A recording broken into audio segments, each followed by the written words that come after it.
সকালবেলা চলে আসলাম বন্ধুরা অমিতদার কাছে, জয়পুর কালীবাড়ি ফুলতলা কলোনি মাঠের পাশে। বলছি আজকে তো বৃহস্পতিবার দিন, তাই তো? বৃহস্পতিবার। খুব সুন্দর একটা খাসি কাটিয়েছো দেখলাম। হ্যাঁ, আর খাসিটা দেখাবো বন্ধুরা, দেখেন একদম পিওর দেশি খাসি, দেখেন একদম চকচক চকচক করছে। দেখেন দেখেন খাসির কালারটা দেখেন, পুরো একদম দেশি খাসি। একদম কাছে গিয়ে একটু দেখাই, পিওর দেশি খাসি দেখতে পাচ্ছেন। আর খাসিটা কিন্তু ভাই এখন কাটলো। আর দেখেন সেই নারকেলের যে লেয়ারটা, দেখেন কত বড় কারি, পুরো লেয়ার দেখেন। সেই দেখেন নারকেলের যে লেয়ারটা পুরো কারি পুরো।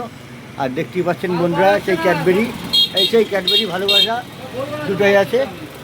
হ্যাঁ, সেই নারকেল কই, নারকেল একটু বলছিলেন না? পুরো নারকেলটা নিয়ে গেল, আর এখানে অল্প একটু আছে। ও ঠিক আছে, তোমার নারকেল পিস মানে সেই নারকেল পিস, আর সাথে আছে চাপের পিস, তাই তো? চাপ। দেখতেই পাচ্ছেন বন্ধুরা, অবশ্যই চলে আসবেন অমিত ভাইয়ের কাছে। ঠিকানা হলো বনগাঁ ফুলতলা কলোনি, জয়পুর কালীবাড়ি মাঠের পাশে। দেখেন সেই খাসির রাজা অমিত ভাইয়ের দোকান।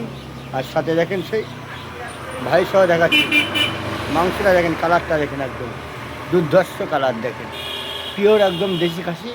দেখেন কোনো কথা হবে না, খাসির কালারটা দেখেন। আর সেই খাসির রাজা সে অমিত ভাইয়ের বোর্ড দেখেন, এই যে কত সুন্দর কালার দেখেন। খাসি কিন্তু খেতে গেলে বন্ধুরা, মাংস খেতে গেলে এরকম ধরনের মাংস খেতে হবে। দেখেন এই দেখেন সেই ক্যাডবেরি আছে, সাথে ভালোবাসা। দেখেন কি কালারে, জবরদস্ত কালার।